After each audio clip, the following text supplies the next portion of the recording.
الصلاة والسلام على سيد الأنبياء والمرسلين وعلى آله وأصحابه أجمعين أما بعد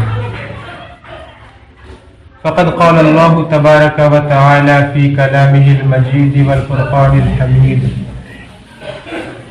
أعوذ بالله من الشيطان الرجيم بسم الله الرحمن الرحيم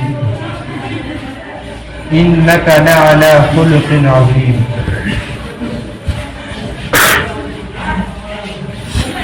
وقال النبي صلى الله عليه وسلم إن خياركم أحاسنكم أخلاقا أو كما قال عليه الصلاة والسلام. حضرات محترم، اللہ جل جلالہ و عم نوالہ کا ہم سبھی کے اوپر خاص کرم اور احسان ہوا کہ اللہ تعالیٰ نے ہم سب کو دنیا کی سب سے پاک، سب سے محترم اور سب سے عظیم الشان جگہ میں آنے کی توفیق عنایت فرمائی. ہم اللہ رب العالمین کا جس قدر بھی شکریہ ادا کریں بہت کم ہے. اللہ تبارک و تعالیٰ کا یہ فضل ہے کہ اللہ تعالیٰ نے ہم سب کو ایمان کی دولت سے مالا مال فرمایا ہے، لیکن اس دنیا کے اندر اسلام کے علاوہ بہت سارے مذاہب ہیں. اسلام کے علاوہ دوسرے دھرم کو ماننے والے لوگ بھی بہت بھاری تعداد کے اندر موجود ہیں، اور ہر مذہب کا ماننے والا یہ دعویٰ کرتا ہے کہ اس کی تعلیمات زندگی کے ہر شعبے میں رہنمائی کر سکتی ہیں، جو کہ یہ بات بالکل سراسر غلط ہے. اس دنیا کے اندر الگ الگ مذہب کے ماننے والے لوگ ہیں. ہر مذہب کا اپنا الگ عقیدہ ہے، اپنا الگ نظریہ ہے، اور ان کے افکار و خیالات دوسرے مذہب کے ماننے والوں سے مختلف ہوا کرتے ہیں. لیکن ایک چیز جس کا دعویٰ ہر مذہب کرتا ہے وہ یہ ہے کہ ہمارا مذہب ہمیں انسانیت کی تعلیم دیتا ہے. چاہے وہ کوئی بھی مذہب کا ماننے والا انسان ہو، لیکن وہ اپنی زبان سے یہ بات کہتا ہوا نظر آتا ہے کہ ہمارا مذہب ہمیں انسانیت کی تعلیم دیتا ہے، اچھے اخلاق کی تعلیم دیتا ہے، اچھی کردار کی تعلیم دیتا ہے. لیکن ان کے پاس اس دعوے کو ثابت کرنے کے لیے کوئی دلیل نہیں ہوا کرتی. زبان سے کہہ دینا الگ بات ہے کہ ہمارا مذہب انسانیت کا سب سے بڑا علم بردار ہے، لیکن جب ان سے دلیل مانگی جاتی ہے تو وہ اس چیز کی دلیل نہیں دے پاتے. اسلام دنیا کا واحد دین ہے، واحد مذہب ہے جس نے مکمل طور پر انسانوں کو انسانیت کی تعلیم دی ہے، انسانیت کو اچھے اخلاق اور اچھے کردار کی تعلیم دی ہے. اسلام نے زندگی کے ہر شعبے کے اندر ہماری رہنمائی فرمائی ہے. ایک انسان ایک معاشرے کے اندر رہتا ہے، ایک سوسائٹی کے اندر رہتا ہے، تو اسلام نے بتایا ہے کہ اس معاشرے اور سوسائٹی کے اندر انسان کو کس طرح کی زندگی گزارنی چاہیے. ایک انسان اپنے ماں باپ کے ساتھ کس طرح سلوک کرے گا، اپنے ماں باپ کے ساتھ کیسا برتاؤ کرے گا، یہ اسلام نے ہمیں بتایا. ایک انسان اپنے بچوں کے ساتھ کس طرح کا معاملہ کرے گا، یہ چیز بھی ہمیں اسلام نے بتائی ہے. ایک انسان اپنے پڑوسیوں کے ساتھ کیسا معاملہ کرے گا، اسلام نے یہ چیز بھی ہمیں بتائی ہے. اپنے استاد کے ساتھ، اپنے دوستوں کے ساتھ، یا جتنے بھی قسم کے افراد معاشرے میں پائے جاتے ہیں ان کے ساتھ انسان کا رویہ کیا ہونا چاہیے، انسان کا معاملہ کیا ہونا چاہیے، ان تمام چیزوں کی تعلیم اسلام نے ہمیں دی ہے. دوسرے دھرم کے ماننے والے لوگ صرف دعویٰ ہی کر سکتے ہیں، لیکن اس کے پاس اپنے دعوے کو ثابت کرنے کے لیے کوئی عملی دلیل ان کے پاس موجود نہیں ہے. اسلام کی تعلیمات کے اندر ہر انسان کو جو اس کا واجب حق ہے وہ حق عطا کیا گیا ہے. مثال کے طور پر اسلام کی تعلیمات پر ہم نظر ڈالیں تو اللہ کے رسول صلی اللہ علیہ وسلم ارشاد فرماتے ہیں لیس منا من لم یرحم صغیرنا ولم یعقر کبیرنا. اللہ کے رسول صلی اللہ علیہ وسلم ارشاد فرماتے ہیں کہ وہ آدمی ہم میں سے نہیں ہے جو اپنے سے چھوٹوں پر رحم نہیں کرتا اور اپنے سے بڑوں کی عزت اور احترام نہیں کرتا. یہ تعلیمات آپ دنیا کے دوسرے مذاہب میں, دنیا کے دوسرے ریلیجن میں, دنیا کے دوسرے دھرم میں تلاش کر لیجئے, یہ تعلیمات آپ کو کہیں نہیں ملیں گی. لیکن اللہ کے رسول نے فرمایا کہ وہ آدمی ہم میں سے نہیں ہے, یعنی کامل ایمان والا اور مکمل مسلمان وہ آدمی نہیں ہو سکتا. اس انسان کے ایمان کے اندر کھوٹ ہے, اس کے اسلام کے اندر کمی ہے. وہ کون آدمی ہے؟ جو اپنے سے چھوٹے لوگوں پر رحم نہیں کرتا, چھوٹوں سے محبت نہیں کرتا, اور اپنے سے بڑے لوگوں کے ساتھ عزت نہیں کرتا اور احترام نہیں کرتا. وہ انسان کامل اور مکمل مسلمان نہیں ہو سکتا. یہ تعلیمات ہمیں اسلام نے دی ہے, اور ان تعلیمات کی روشنی میں ہی ایک مسلمان کو یہ کہا گیا ہے کہ وہ اپنی زندگی کو گزارے, تبھی جا کر ایک صالح معاشرہ اور ایک اچھی سوسائٹی تشکیل پا سکتی ہے. اور اس پیغام کو اللہ کے رسول صلی اللہ علیہ وسلم دنیا کے اندر لے کر آئے, اور اس پیغام کو اپنی بعثت کا, دنیا کے اندر آنے کا ایک اہم مقصد قرار دیا.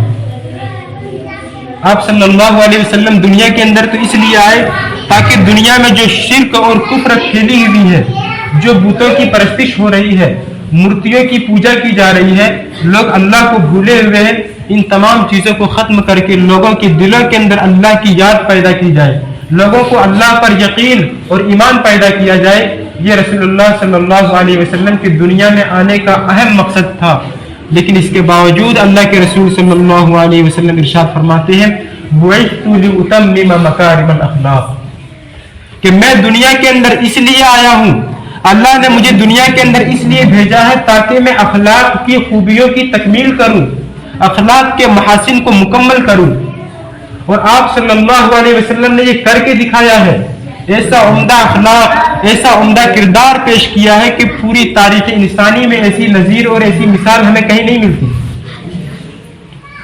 مثال کے طور پر طائف کا واقعہ سبھی لوگوں کو معلوم ہے. ہر مسلمان محمد صلی اللہ علیہ وسلم کا ہر امتی طائف کے واقعے کو اچھی طرح سے جانتا ہے. آپ صلی اللہ علیہ وسلم ایک صحابی حضرت زید بن حارثہ رضی اللہ تعالیٰ عنہ کو اپنے ساتھ لے کر مکہ سے کئی میل دور ایک گاؤں میں ایک بستی میں جاتے ہیں. اس بستی کا نام طائف تھا. وہاں جانے کے بعد وہاں کے لوگوں کو آپ صلی اللہ علیہ وسلم اسلام کی دعوت دیتے ہیں, ایمان کی طرف بلاتے ہیں. لیکن وہاں کے لوگ آپ کی دعوت کو ٹھکرا دیتے ہیں, اور اس گاؤں کے جو بدماش قسم کے بچے ہوتے ہیں, لڑکے ہوتے ہیں, ان کو پیچھے لگا دیتے ہیں کہ ان پاگلوں کو مارو, یہاں سے بھگاؤ. تو بدماش قسم کے لڑکے پتھریں مارتے ہیں اور آپ صلی اللہ علیہ وسلم کو زخمی کر دیتے ہیں.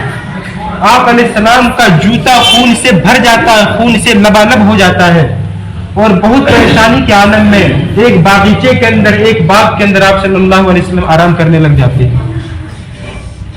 اللہ تبارک و تعالیٰ یہ سارا منظر دیکھ رہا ہوتا ہے. اللہ تعالیٰ پہاڑوں کے فرشتوں کو بھیجتے ہیں اور کہتے ہیں جاؤ اور محمد سے کہو کہ اے محمد, اگر تو حکم کرے, اگر تو اشارہ کرے تو دونوں پہاڑوں کو ملا کر ہم ان بستی والوں کو کچل کر رکھ دیں گے جن بستی والوں نے آپ پر ظلم کیا. پہاڑوں کا فرشتہ حاضر ہوتا ہے اور کہتا ہے یا رسول اللہ, اگر آپ حکم دیں تو طائف کی جو بستی ہے جو دو پہاڑوں کے بیچ میں قائم ہے, اگر آپ حکم کریں تو ہم دونوں پہاڑوں کو آپس میں ملا کر اس بستی والوں کو کچل کر ہلاک اور برباد کر دیں. تو ذرا سوچئے کہ اس جگہ پر ہم میں سے کوئی انسان ہوتا, کوئی عام انسان ہوتا, تو وہ کیا کہتا کہ انہیں کچل دینا چاہیے, انہیں مار دینا چاہیے, کہ انہوں نے ہماری بات نہیں مانی تو نہیں مانتے, لیکن ہم پر پتھر کیوں برسوائے, ہمارے پیچھے بچوں کو کیوں لگایا, ہمیں خون سے لہو لہان کیوں کیا. آپ صلی اللہ علیہ وسلم نے معاف کر دیا اور فرشتوں کو کہا کہ جاؤ تم واپس چلے جاؤ, میں دنیا میں فساد مچانے کے لیے نہیں آیا ہوں, میں دوسروں کو نقصان پہنچانے کے لیے نہیں آیا ہوں, میں رحمت کا پیغام لے کے آیا ہوں, میں محبت کا پیغام لے کے آیا ہوں. وما ارسلناک الا رحمتا للعالمین, بے شک اے نبی ہم نے آپ کو پوری دنیا کے لیے رحمت بنا کر بھیجا ہے. تو جب اللہ نے مجھے رحمت بنا کر بھیجا ہے, میرے دل کے اندر رحم موجود ہے, تو یہ لوگ مجھے ستائیں, مجھے ماریں, لیکن اس کے باوجود میں ان کے لیے بد دعا نہیں کروں گا. آپ علیہ السلام نے اخلاق کی وہ تعلیم اور وہ مثال پیش کی ہے, جس نے آپ صلی اللہ علیہ وسلم پر پتھر برسائے ہیں, آپ نے ان پر پھول برسایا ہے. جنہوں نے آپ کو گالیاں دی ہے, آپ نے ان کو دعائیں دی ہیں. یہ آپ صلی اللہ علیہ وسلم کی تعلیمات ہیں. انہی تعلیمات کی بنیاد پر اللہ تعالیٰ نے قرآن کریم کے اندر ارشاد فرمایا انک لعلی خلق عظیم، کہ اے نبی آپ اخلاق کے اعلیٰ ترین معیار پر فائز ہیں۔ دنیا میں کوئی بھی انسان، کسی بھی انسان کا اخلاق، کسی بھی انسان کا کردار، اس کا کریکٹر، اس کا رویہ آپ کے اخلاق سے میچ نہیں کھا سکتا۔ آپ صلی اللہ علیہ وسلم نے ایسی تعلیم پیش کی ہے، اور صرف کر کے نہیں بتایا ہے بلکہ لوگوں کو اچھے اخلاق کا حکم بھی دیا ہے۔ میں نے خطبے کے دوران ایک حدیث پڑھی، آپ صلی اللہ علیہ وسلم ارشاد فرماتے ہیں ان خیارکم احاسنکم اخلاقا، کہ تم میں سب سے بہترین آدمی، سب سے اچھا آدمی وہ آدمی ہے جس کے اخلاق سب سے اچھا ہو، جس کا کردار سب سے اچھا ہو، جس کے بات کرنے کا طریقہ سب سے اچھا ہو، جو کسی کو نقصان نہ پہنچاتا ہو، جو دوسروں کی خوشی کا ذریعہ بنتا ہو، وہ انسان سب سے زیادہ بہتر ہے۔ اسی طرح ایک اور حدیث میں اللہ کے نبی نے ارشاد فرمایا ان من احبکم الی واقربکم منی مجلسا یوم القیامت احسنکم خلقا، کہ میرے نزدیک سب سے عزت والا آدمی، سب سے شریف انسان وہ انسان ہے، اور قیامت کے دن مجھ سے سب سے زیادہ قریب وہ انسان رہے گا جس کے اخلاق سب سے اچھے ہیں، جس کے کردار سب سے اچھے ہوں، جس کا کریکٹر سب سے عمدہ ہو۔ یہ تو آپ صلی اللہ علیہ وسلم کی تعلیمات ہیں، لیکن ہم اپنے معاشرے کے اندر، اپنی سوسائٹی کے اندر نگاہ ڈال کر دیکھیں تو ہمیں پتہ چلتا ہے کہ ہم نے اخلاق کی ساری خوبیوں کو اپنے پیروں تلے کچل کر رکھ دیا ہے۔ ایک بھائی اپنے بھائی کے سامنے تلوار پکڑ کے کھڑا ہے، باپ اپنے بیٹے کے سامنے، بیٹا اپنے باپ کے سامنے لاٹھی اٹھا کے کھڑا ہے، ایک پڑوسی دوسرے پڑوسی کے اوپر بندوق تان کے کھڑا ہے۔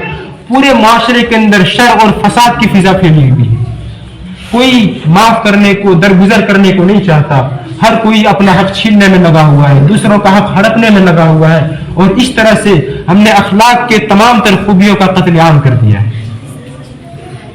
حالانکہ اخلاق کی خوبیوں کا مظاہرہ زندگی کے ہر شعبے کے اندر ہونا چاہیے۔ آپ صلی اللہ علیہ وسلم نے جس طرح ہر انسان کے حقوق کو بیان فرمایا ہے، اسی طرح پڑوسیوں کے بھی حقوق کو بیان فرمایا ہے۔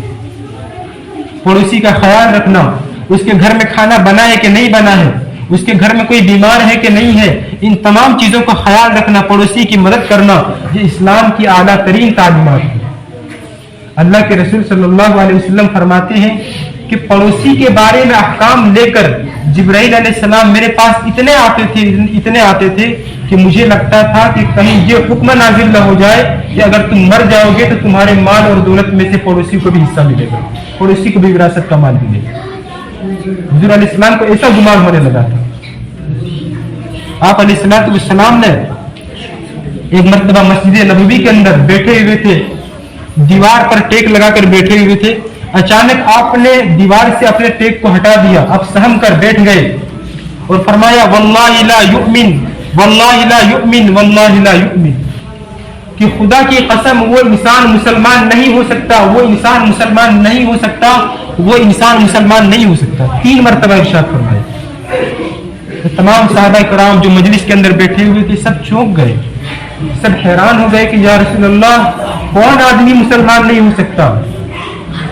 تو آپ صلی اللہ علیہ وسلم نے ارشاد فرمایا من یبیت شبعان وجارہ جائع الی جنبی، کہ وہ آدمی مسلمان نہیں ہو سکتا ہے جو رات کے وقت پیٹ بھر کے کھانا کھاتا ہے اور سو جاتا ہے اور اس کے بغل میں اس کا پڑوسی بھوکا سوتا ہے، وہ انسان مکمل مسلمان نہیں ہو سکتا۔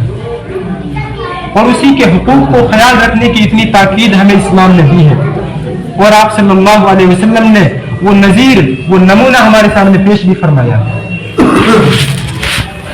فتح مکہ کا واقعہ تمام مسلمانوں کو معلوم ہوگا۔ ہم اور آپ جانتے ہیں کہ آپ صلی اللہ علیہ وسلم 53 سال تک مکہ کے اندر آپ علیہ السلام نے زندگی گزاری۔ 40 سال کے بعد آپ کو نبوت ملی، آپ نبی بنے، اور 13 سال تک مکہ کے اندر زندگی گزاری۔